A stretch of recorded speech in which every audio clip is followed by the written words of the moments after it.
Sitecore Experienced, Episode 2, recorded March 28th and March 29th, 2015.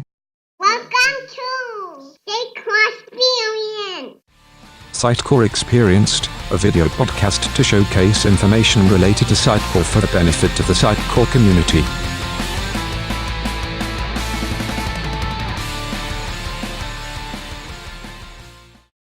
Welcome to another episode of Sitecore Experienced. I'm Mark Survey. I'm Jamie Stump. And so we hope everybody's doing well.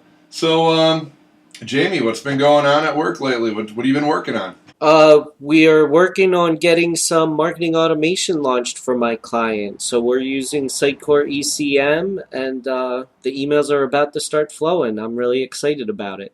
Very cool. How about Very you? cool. What have you had going on lately? I've been doing some insight commerce work, which is going to be counterintuitive with the other thing that I've been doing. And so I've set up some solar servers and kind of doing some things around that. Not so much deep into Sitecore like I typically would be. I did wrap up active commerce training for MVPs two weeks ago from the recording today. So, I was pretty impressed. Good. The cool things going on. Let me just share a little screen, if you will. Absolutely. Let's see it. And the cool things going on, what Nick Wesselman over there has got going on is basically offered free training for MVPs. And we kind of walk through the typical training and certification for developers for active commerce. You know what? It's a pretty robust add-in for Sitecore. Pretty extensible. I was impressed about how the training went. I think the only downside of training is, which is kind of good and bad, they were using these setup virtuals for us, which were good.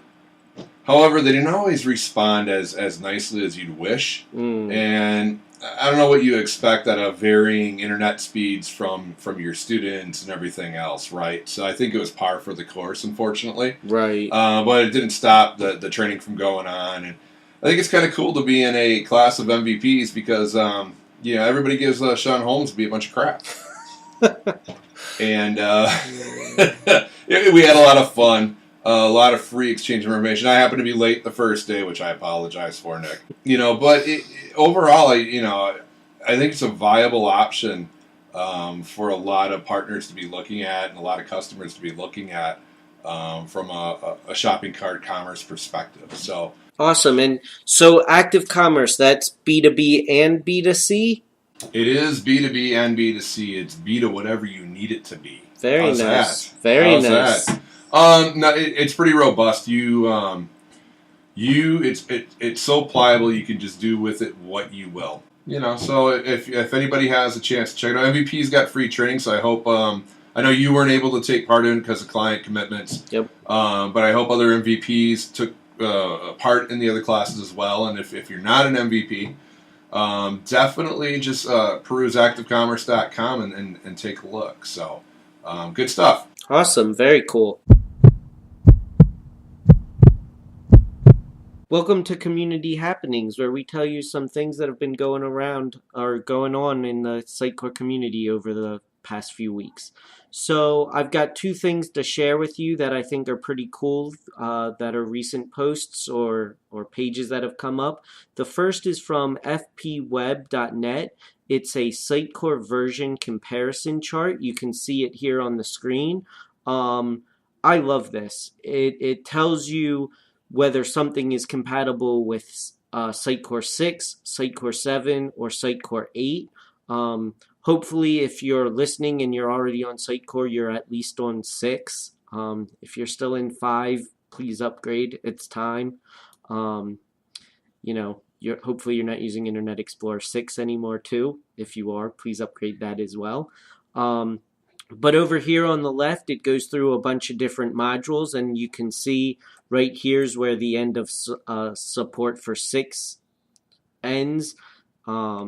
But there's still stuff in 7 and whatnot. It's a really, really cool chart for you to look at. I know a lot of times I read blog posts, and depending on the writer of the blog, sometimes it's hard to discern which version of Sitecore they're talking about, and it really can be frustrating when you find what you think is a solution to any type of problem or challenge you're facing, only to find out the solution isn't for the version that you're working on. So this chart can really come in handy. I recommend it. Again, this is from fpweb.net. Very cool chart. The second thing I want to show in community happenings is from newguid.net. This is how you can display one personalized component on multiple pages.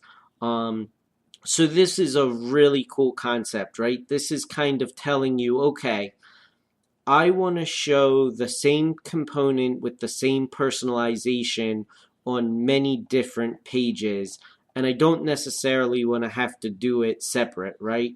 How do I do that? How do I not have to redo all the associated conditions? Here's the answer to how to do it. You can see from the screenshots here in this that it's definitely a Sitecore 8 example. I don't know if that means it's 8 specific or if you could do it in a lower version.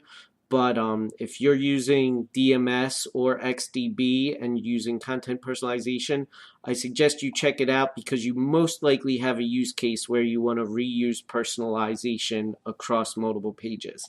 So that's what I've got for community happenings this month. Mark, what do you have?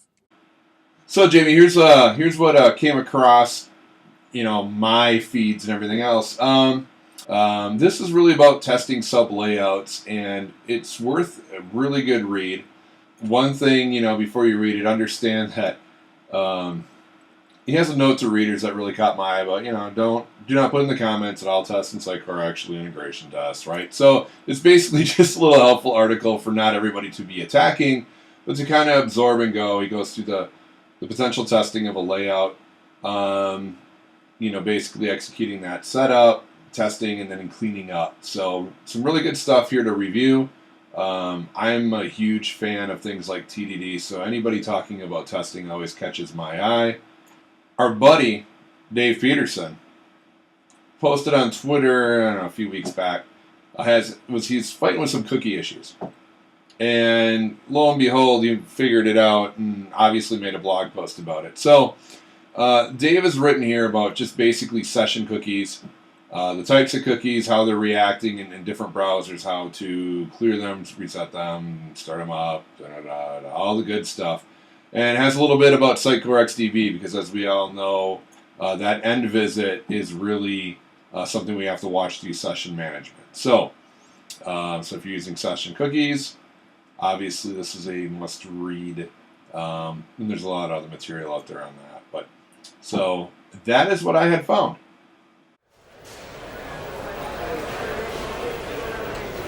So, Marketplace, we found a couple of things, Jamie. The one that I found is basically an update to the Sitecore language selector, and what this now allows is for a filtering of languages when you're doing selection. Awesome, Mark. I love to see new modules popping up on the Marketplace. You can tell from the stamp there, the date stamp, that's a relatively new one, so very cool to see. Cool. So my Marketplace find for this episode was the Sitecore Retina images. So as we know, Apple's a big deal, and the Retina displays are a big deal, and mobile first is a big deal, and that means your images better look good in the Retina displays, right? So what this allows you to do is to put in a Retina version of any image you're uploading to the Sitecore Media Library.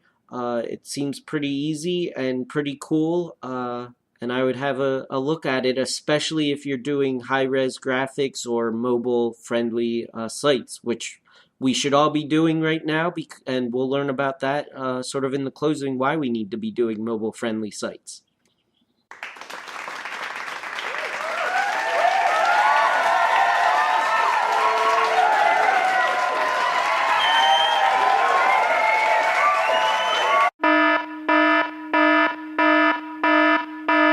So, you're probably expecting me to look a lot like Mike Reynolds right now. Well, we got a little message for you. Mike's presentation was pretty long, so what we had to do is you're getting kind of a bonus episode of this release. So, we have episode 2, which you're watching right now, This will contain Mike's presentation through his introduction, his first 2 design patterns, which I won't name them. We need you to watch, right?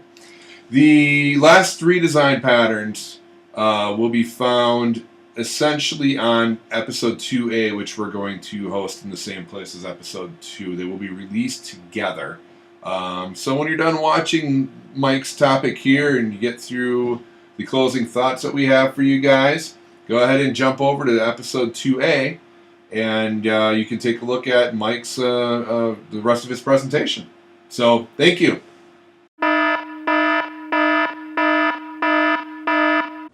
Our featured guest today is Mike Reynolds. Mike is a Sitecore Architect at Hanson Dodge Creative. You probably know him from the community because he blogs obsessively at Sitecore Junkie, and he's always pushing best of breed patterns at us. In fact, he's most recently been doing a lot of blogs about design patterns and how you can use them within your Sitecore development, and that's what he's here to talk to us today. Mike is, of course, an MVP since 2014, and we are really thrilled to have him with us. Mike, thanks for being here.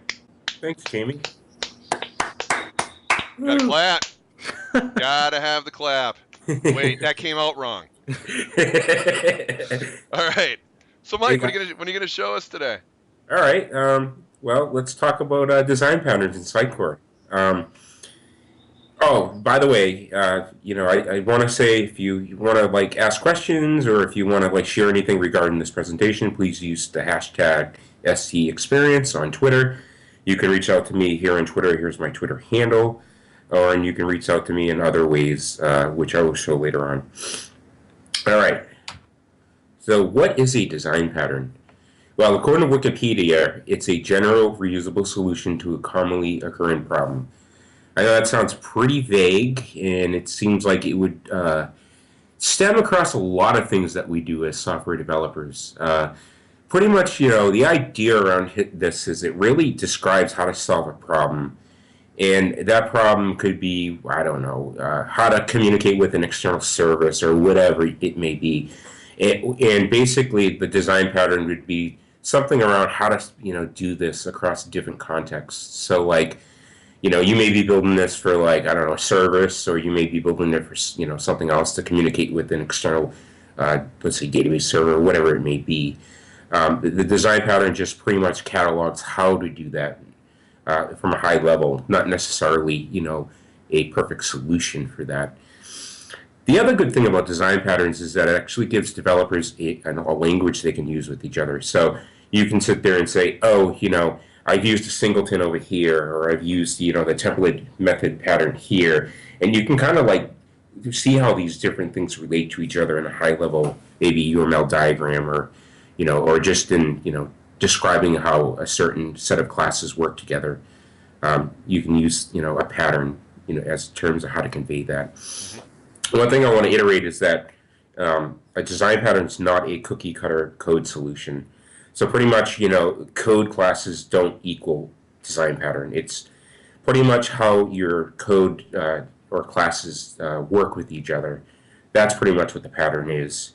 And the other thing is, a design pattern is not something that's you can take that code solution and put it somewhere and it just works. It's more than that.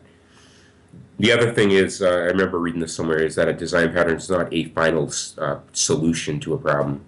It's pretty much something that would, it's there, it's ready to go, but it's not the actual end solution necessarily. And it also can be, changed later on.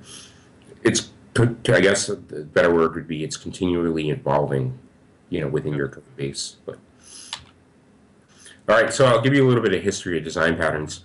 So this actually came from, architecture, not software architecture, but building or town architecture by this really brilliant guy named Christopher Alexander. He's an architect probably for, I don't know, from the 50s all the way through maybe the 1980s. He also taught at Harvard. He was a professor there at one point. Back in 1977, he wrote a book called A Pattern Language. Pretty much all about, building things for towns, buildings, and other things within a community. He came up with the idea of using a pattern language for almost like a, hey, I'm going to lay out a town like this, streets will be laid out like that, or, maybe we build buildings in such a way. And he did it to make it kind of like be a reusable thing. 10 years later, Kent Beck and Ward Cunningham, they read this book, which is pretty interesting because if you know who these guys are, I mean, they're some really major players in the software architecture community and agile space. And they read this book on architecture and stuff, and they took that idea and they put it within the realm of software engineering. And then, pretty much it was an experiment or something like that. And then they presented their stuff at the Object-Oriented Programming Systems and Language and Applications event that happens every year. And the community was like, oh, that's interesting. But really things didn't pick up around design patterns until about 1994 when the Gang of Four published their book on design patterns. This book is pretty much like the thing that was, it kindled the fire within the actual software engineering community around design patterns. I put their names out there to show you who these guys are. They're pretty brilliant guys. I think some of them are professors at universities and others are guys that actually work in the field. I think they even still work in the field today. I mean, this was published 20 years ago and these guys are still around. So I'm not going to go into elementary things around design patterns and things like that. At the end, I'm going to show some books that I recommend that you have a look at. Cool. But here, I just want to here are some design patterns I kind of want to cover within this presentation. I'm going to step through them as well as I can, and hopefully, not lose everybody to what I'm talking about. But so here they are. I mean, I want to talk about the decorator pattern, composite, the template method, strategy, and factory method patterns. I know the names sound a little cryptic or weird or whatever, but I'll kind of take a step back, before showing code and kind of explain what these are from a high level. Perfect. All right, let's talk about the decorator pattern. So pretty much this is all about encapsulating an object that has the same interface. So the parent class, the class that's going to consume the other class, they have the same interface, which means they define the same methods. So pretty much this is a type of wrapper. As engineers, we talk about wrappers all the time, but in reality, there are two different types of wrappers. There's the decorator wrapper, and then you have the adapter pattern, which is another type of wrapper, which wasn't going to cover that in this presentation, but I probably will just talk about that real quickly. The adapter pattern pretty much is around wrapping another object that has a different interface. So you pretty much take the API of one object and you conform it to work with another. But we're not talking about that right now. Let's talk about the decorator. The decorator is all about adding, removing, altering functionality on the inner object that's consumed. So pretty much, you'll have an object that has the same interface, and the other object takes it in, and it will actually do things to whatever data is provided to the method before it actually delegates down to the inner object. Mm-hmm. So let's look at an example. Actually, not yet. Let me show some UML. I know that you guys are looking at UML. You're like, oh man, really? I don't know UML. Blah, blah, blah. But it's easier to, UML is a nice way to describe how things work in relation to other things. So when I mean things, I mean like class instances and things like that. So let me walk through this real quickly. I have some good recommendations on books about UML. I'm not an expert at UML, not at all, but I pretty much know enough to get away with it, or at least I pretend I do. So pretty much, let's look at this. So we have a component, and really what you can think of as component is being an interface or an abstract base class. And here we're defining a method called operation, and the plus sign means that it's actually public, so that another class can call the operation method on component. Then we have a concrete component, which is actually the concrete class that you would define to adhere to that interface. And that also, defines the operation method as well. It has to in order for it to actually work with the interface. And then you have your decorator interface. And that really, kind of inherits from the other interface. It has the same operation method defined. But we have this component, and it's that minus sign means this is a private member of this class or interface, let's say. And pretty much what this means is we're taking another component and putting it inside of here. And then we have an operation method defined for that. And then we have the concrete decorator, which actually implements this interface here that does the actual, I guess, meat and potatoes of the operation method. The reality is you don't need another interface for the, to service the decorator because you have an interface already defined. By the way, this means there's a relationship between these guys. So this guy takes in one object called component into it, like here, and it's pointing to here. The example I'm going to show is I don't have an interface for decorator because I think it's superfluous, depending on what you're doing. I mean, there may be a case where you need to do that, but for this example that I'm going to show, you don't. But So Mike, the decorator pattern itself. Now, there's a facade pattern as well. The decorator is used more or less for strict interfaces, where a facade is really a hiding complexity. Correct? the facade is about hiding complexity, definitely. So you may have like a million different, like let's say API calls that you kind of want to hide, that information from the caller. But the facade, you really, I would basically say you do want to use an interface for that as well. Except the facade will have its own interface, which will basically delegate to other, like let's say, classes that the facade might consume or hide, implementation details from the caller. The facade is basically, it's definitely a different type of pattern, versus decorator. The decorator is all about like, change in functionality on the inner component, whereas the facade's all about hiding things. I hope that answered that. Yeah, very good. Yeah, great. All right, let's have a look at the decorator pattern in action, or an example of it. All right, so I'm going to go over here, and all right, before I jump into this code, I kind of want to, explain what I'm about to show. So I have a page called subpage 4. Definitely you don't want to name your pages like that, but this is how I did it. These pages have an image, title, some content that we're going to display. This is my great HTML and CSS skills where I'm using marquees. Nobody uses marquees anymore, so I guess I'm the only one.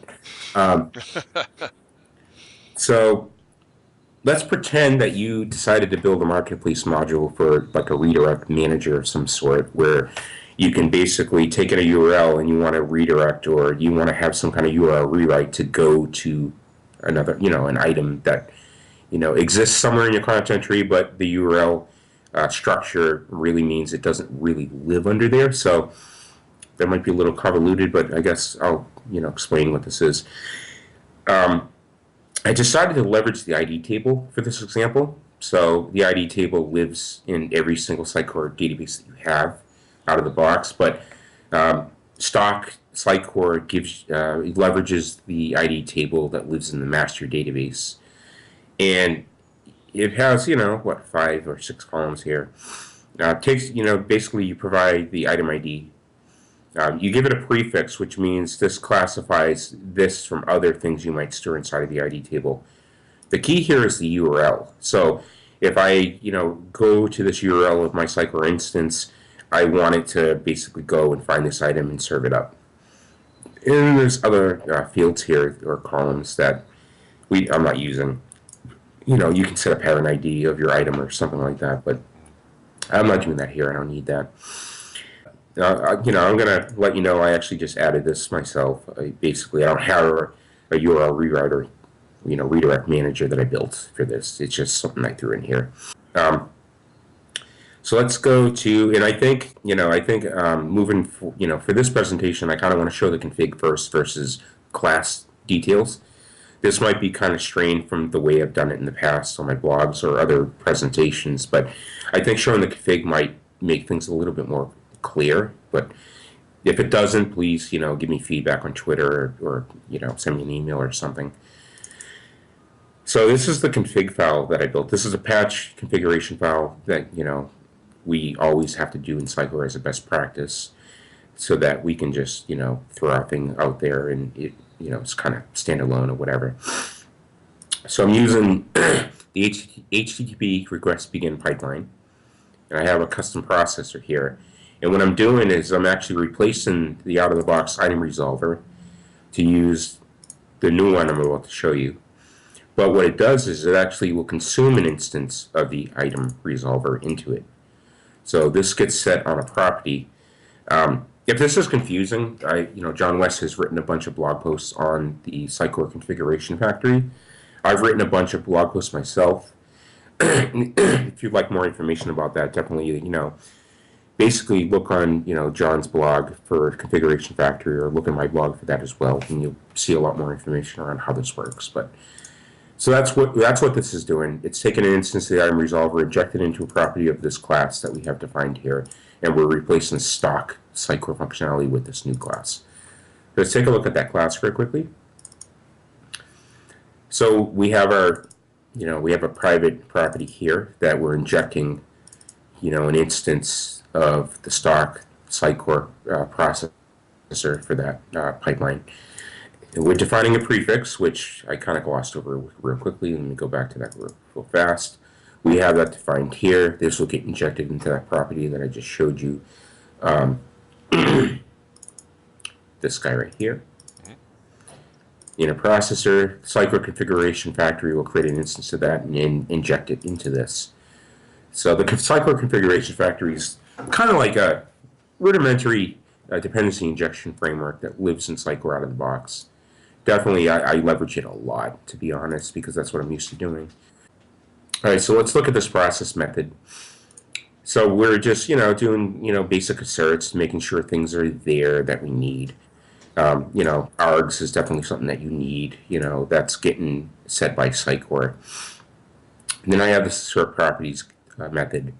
Basically, I just make sure the prefix is defined in configuration and the interprocessor is defined as well. We want to have the developer know there's a problem like as fast as possible, so that's what this is doing if things are not provided. And then I have, basically, I'm grabbing, the item based off of its URL here. Let's go to that real quickly.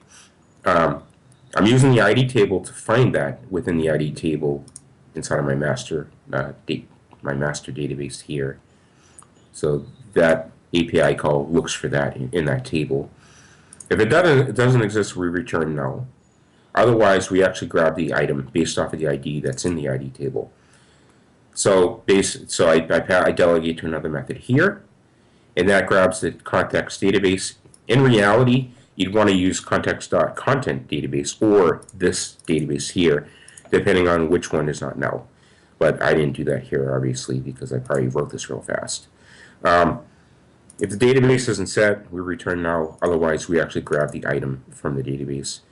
That gets bubbled back up, all the way back up to the process method. If the item wasn't found, we basically we delegate to the interprocessor and let that handle it. Otherwise, we set the actual context item based off of Sitecore.context. So let's see this in action. So, like I said, I define the entry in the ID table for this guy right here, and you can see he lives under home cat page 2, which is another cat page with a nice cool image. And but we want it to resolve using this URL called Mario, because he's wearing a Super Mario Brothers hat. So let's see that in action. So I already cheated, I already loaded it here, but I'm just going to reload this. Just going to do this quickly. And boom, we get served up that page. This is the actual real item path for this item. We're serving up the image that's in that image field that we have on that item. Here's our marquee, all this cool stuff. Really cutting edge HTML here. Look at that. But so that's the idea. Look at the URL is what's defined in the key column of the ID table, and we're serving up this guy here. So that's what that processor is doing. Now, if I have, I don't know, let's see, if I do blah, this should give me a 404. So I got a 404 page here. So basically, this isn't when it doesn't exist in the ID table. It goes down to the interprocessor, and that figures out what to do, which is to serve up a 404. So that's the decorator pattern in a nutshell, real quickly. Definitely, I know it seems a little interesting. But you can use that for a lot. I remember I wrote a blog post, I don't know, might have been 2 years ago, about around using the decorator pattern for Web Forms for Marketers, the Web Forms for Marketers data provider, where I could take data and I could actually encrypt it before storing it inside of the Web Forms for Marketers database. So you might want to do that for security implications, whether your site needs to comply to HIPAA or things like that. But that's another example of the decorator pattern in action. And yeah, that's pretty much it. Perfect. Very cool. All right, let's talk about the composite pattern. So, pretty much, I mean, according to this slide right here, it encapsulates a collection of objects with the same interface. So, you can almost think of this as like a decorator on steroids a bit, but not really. It's all about treating the entire collection that you store within another object that has the interface of, all the things you're storing inside of it, to treat it as one thing. So, you can think of that as maybe like a list of things that have, the same interface as the, object that's consuming the objects that live in that list. And when it treats the, entire collection as one object, it's really just going over a loop of those objects and delegating to them, based off of what's being passed to the composite method or whatever. So this is the UML diagram for it. Component, as we saw in the decorator, this is an interface. It has a public operation method. This leaf here is actually, a concrete class for all of the different guys that, the composite's going to consume. He implements this interface here. And then we have a relationship down to this composite object here. This composite pretty much defines this interface here. But he also has other methods as well on top of the operation that's defined here. So you have the ability to add, an inner object, remove it, or get child. Now I'm not certain why this is here in this definition, but that's what's included from where I ripped this from. This means there can be 0 to many of these guys that can live inside of this composite object. So there can't be multiple composites for this, but many of these guys fall in composite. That's what this means, the 0 to many and in one. So let's take a look at this, an example of this. And this is a fun one. So we all love John West. He's pretty much our mentor in the community. He's been blogging forever, and he blogs more than anybody I know. I think he blogs more than everybody I know combined. Probably wrote more blog posts yesterday than everybody in the community over the course of 10 years. But so we have here, I have 4 images of John. You can see, I don't know if you guys can see this, but I'm going to try to zoom in if I can. Well, that's not useful. So we have an icon that has the same image. So these really are the same image of John. This is, I think, one of the images that he uses in his professional profile pic somewhere. But if you look inside of here, the image doesn't match that. Look at that. It's interesting, right? Same with this guy here. We're using memes that came out of the community, which is pretty cool. Pretty much, all about John being Superman. We'll see more of this, on the front end when I show it to you. But in reality, these are all the same image, which is really this guy. This is John's professional profile pic.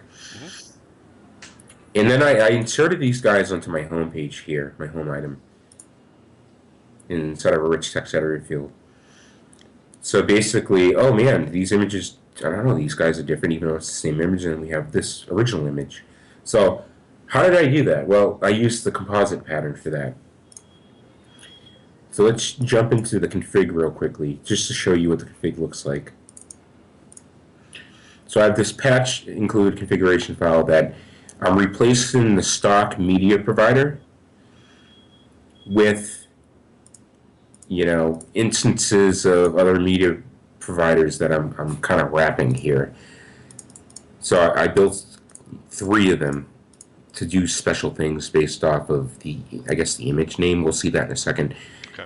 And then this is the out-of-the-box media provider that's there in Sitecore. So I'm injecting an instance of that also into this custom media provider. So let's go to each one of these guys first. I could go to this, but you can look at that up inside of Sitecore.kernel yourself, inside of .NET Reflector or .geek.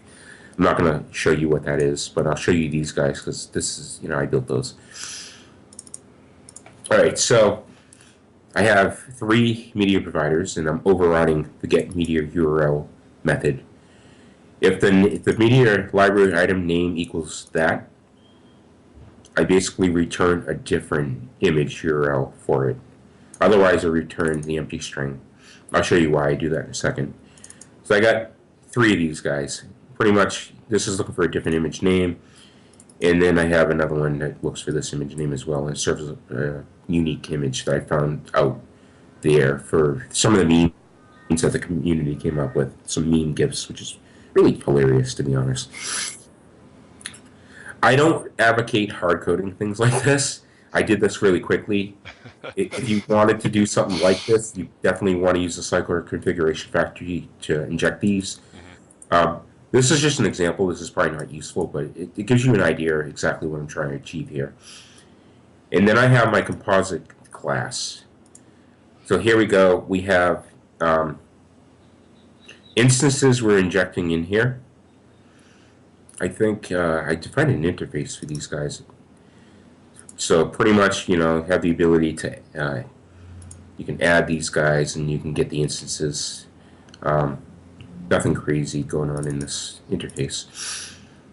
I basically create my collection, when I create this guy. It's a static method, so we're doing it only once. We're adding it here. That's why this is static. And then we iterate over all the guys we're injecting and basically just delegate to them. If it returns the empty string, well, if it doesn't return the empty string, we actually serve up the URL. Otherwise, we use what's in the base, which is in this media provider class here. The Sitecore configuration factory is calling this method to add the instances that are defined in the configuration file, and this specifies the actual method for it, and it handles all these guys and creates the instances.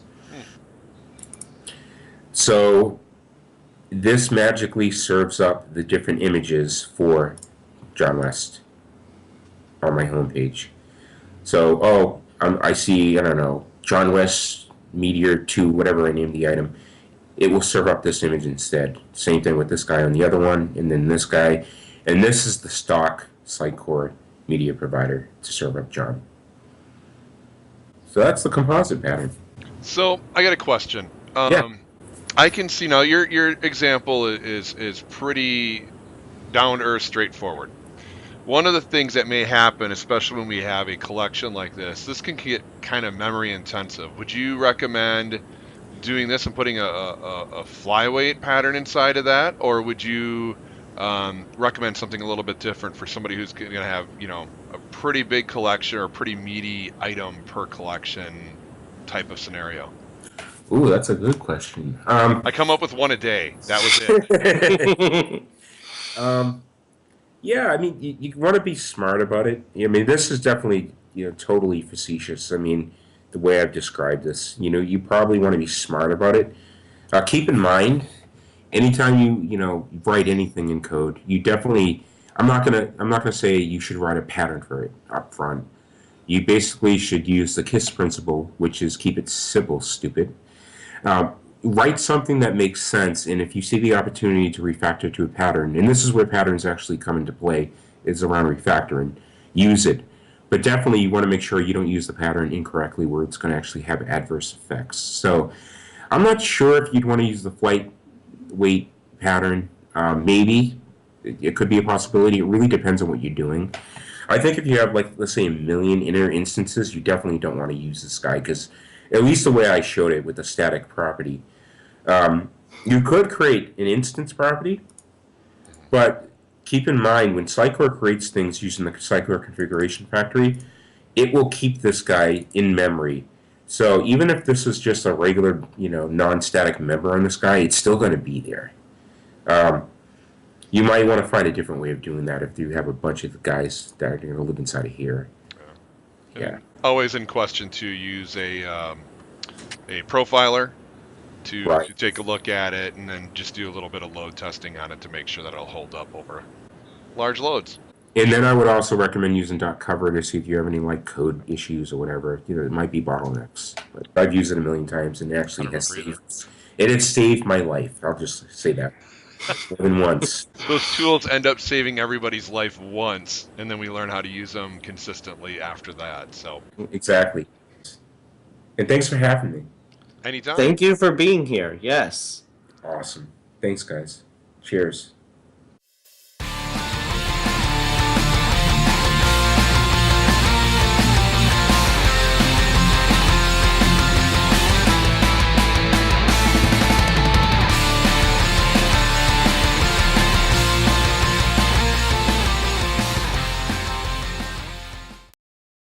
If the moose says you're closed, I say you're open. So I'd like to thank Mike Reynolds one more time. Awesome presentation. As I think we will probably share, we did split it into multiple episodes because there was just so much content there. Go watch the other episode. I highly recommend it. My closing thought for this episode is that Sitecore recently released a feed for their knowledge base site. So what's their knowledge base site? It's where they list any sort of patches. This is huge because you need to be aware of patches. If you're facing an issue and they've got it fixed, you want to know they've got it fixed so that you can get it fixed. Here's how you do it. The address is kb.sitecore.net/articles/RSS/feed. Someone needs to tell Sitecore that is not an SEO best practice, having spaces in your URLs. But other than that, this is a really important site for you to be following. Put it in your Feedly, put it in your Google Reader, except that doesn't exist anymore. Tears. Definitely follow this. It actually helped me out this week with an issue that I was facing. I saw it come up and I said, whoa, I have that issue. I installed the support patch and I no longer have that issue. So it's really important. No lie. And thank you to Martina Wellender for pointing this out on Twitter. That's how I found this. Very cool. Very cool. Very helpful as well. The one other thing that we found, and kind of to close out, this episode, and as Jamie had mentioned, please watch episode 2A for the remainder of Mike's presentation regarding design patterns. So, Google, I retweeted a Scott Hanselman tweet where Google is now going to start penalizing for not having your website mobile ready by April 21st. Well, it is March 29th as we speak. You got less than a month. So how do you know that you're mobile ready? Well, Google, in the Webmaster Tools, has provided this lovely tool to check your website. So I will put in sitecoreexperience.com. We will hit the Analyze button. Oh, there it goes.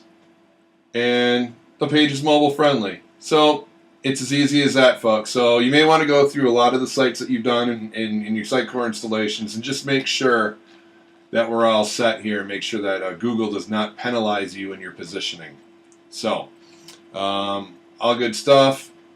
Good luck with that. And as far as customers needing a mobile-friendly presence, if you don't get the green bar like I did, please see the Sitecore Partner Network for an available partner to help you out with that. So I'd like to thank you guys for watching episode 2 and 2A. A lot of information there. We will see you for episode 3.